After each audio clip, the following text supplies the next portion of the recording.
Are you tired? Are you sad for no reason? This is Dr. Greg Naiman, Dr. Ted Naiman. Welcome to another episode of What the Health.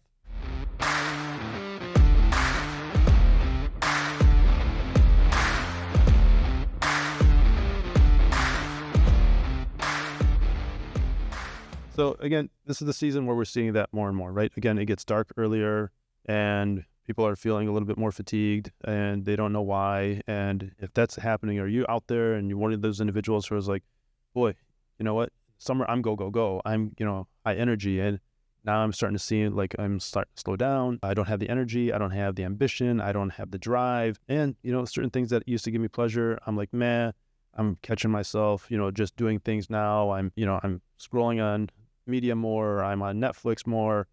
What's going on? If that's you and if that sounds like something, there may be some things that we want to talk about and start thinking about, right? Right. And a lot of people, will kind of chalk it off like, oh, I'm just overworking or I'm just not getting enough rest. So they'll, try to maybe sleep a couple more hours. They'll try to like back off on some of the things that they're doing, and oftentimes still doesn't really seem to help. And those are some of the things we start talking about, the red flags. So if you run down, if you're just feeling like you just can't keep up, your energy is just not there, you're more depleted more than ever, then it could be a lot of other things going on. And that's really when you want to come in and get checked out. You start looking for things like, it could just be something as simple as like maybe some seasonal, depressive type of things, but it could be a thyroid thing. It could be a testosterone thing. It could be a blood sugar thing. It could be blood pressure. So many other things that it could be that you don't want to just kind of leave that like undetected.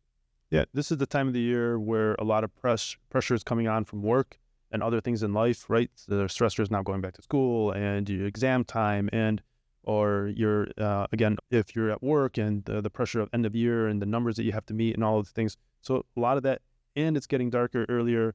We're not getting the vitamin D that we would from outdoors and sunlight, plus just sun exposure and light exposure. So you get into the seasonal affective disorder component of things. The other thing that we see also is that around this time, because of barometric pressure changes, we start noticing things like, boy, it's harder for me to breathe and I don't have the energy. And that could be because you may have a reactive airway disorder, right? And we may want to check your lung functions and things like this. But sleep apnea, all these things that, again, as you mentioned, hormones, right? All the different hormones. And we remind everybody that a hormone is basically a chemical that is made in one part of our body, but has an impact someplace else.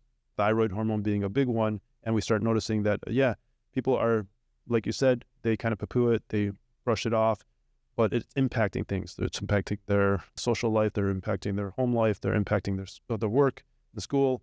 And if it's getting to that level, you got to come in, you got to come get checked out so we can make sure, well, what is it? Is it something really scary or is it something that we can manage and just make some modifications? Right. So if you're feeling run down, feeling tired, probably a good time to get in, get checked out. So yeah, it's not anecdotal. This is the time of the season where we start seeing these things. You need to kind of pinpoint it. So again, if you can't diagnose it, you can't treat it. Right. So hopefully you learned something. Looking forward to seeing you coming in. All right. Yep. And follow us for more information in the future. What the hell?